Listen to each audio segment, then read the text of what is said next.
Magluluto po kami dito ng bulanglang. Nilalambot ko na yung papaya.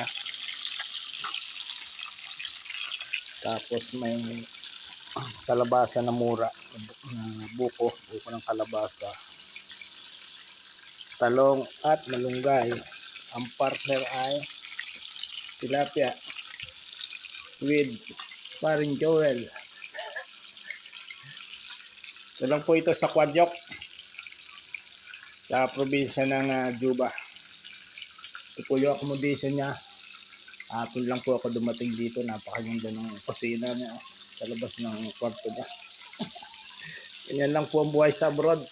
Kunting diskarte lang. Yan lang po yung labas ng bahay niya. Kala mo nasa Pilipinas. May mangga, lemon, ang daming bunga ng bayabas na nagsisilaglag na. Bunga ng bayabas. Ayan po, daming bunga. Bali, container po yung tirahan namin dito. Dito po ako nag-i-stay sa katapat ng kwarto niya.